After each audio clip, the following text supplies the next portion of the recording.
There are so many stories which have become meaningless for us because we do not know how they happened. Mahākāśyapa came to Buddha, and Buddha just touched his head with his hand, and the thing happened. And Mahākāśyapa began to dance. So Ananda asked Buddha, what has happened to him? And I have been for 40 years with you. Is he mad? Or is he just fooling others? What has happened to him? And I have touched your feet thousands and thousands of times. Of course, to Ananda, this Mahākāśyapa will either look like he is mad or as if he is just deceiving. He was with Buddha for 40 years, but there was a problem. He was his elder brother, Buddha's elder brother, that was the problem. When Ananda came to Buddha 40 years before, the first thing he said to Buddha was this, I am your elder brother, and when you will initiate me, I will become your disciple. So allow me 3 things before I become your disciple, because then I cannot demand. 1. I will always be with you. Give me this promise, that you will not say to me, go somewhere else. I will follow you. Secondly, I will sleep in the same room where you sleep. You cannot say to me, go out. I will be with you like your shadow. And thirdly, if I bring anyone at any time, even at midnight, you will have to answer him. You cannot say, this is not the time.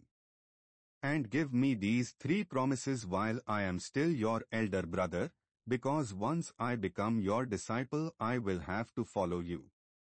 You are still younger than me, so give me these promises. So Buddha promised, and this became the problem. For 40 years Ananda was with Buddha, but he could never surrender, because this is not the spirit of surrender. Ananda asked many times, when am I going to attain? Buddha said, unless I die, you will not attain. And Ananda could attain only when Buddha died. What happened to this Mahākāśyapa suddenly? Is Buddha partial to Mahākāśyapa? He is not. He is flowing, constantly flowing. But you have to be a valley, a womb, to receive him.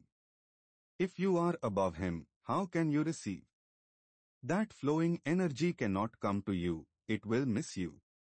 So bow down. Even in a minor surrender with a master, energy begins to flow. Suddenly, immediately, you become a vehicle of a great force.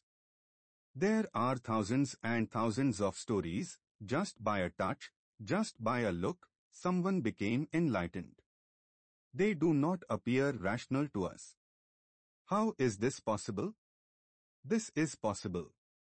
Even a look from the Master into your eyes will change your total being, but it can change only if your eyes are just vacant, valley-like. If you can absorb the look of the Master, immediately you will be different.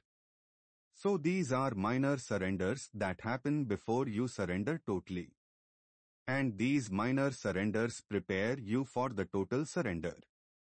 Once you have known that through surrender you receive something unknown, unbelievable, unexpected, never even dreamed of, then you are ready for a major surrender. And that is the work of the Master, to help you in minor surrenders so that you can gather courage for a major surrender, for a total surrender. OSHO,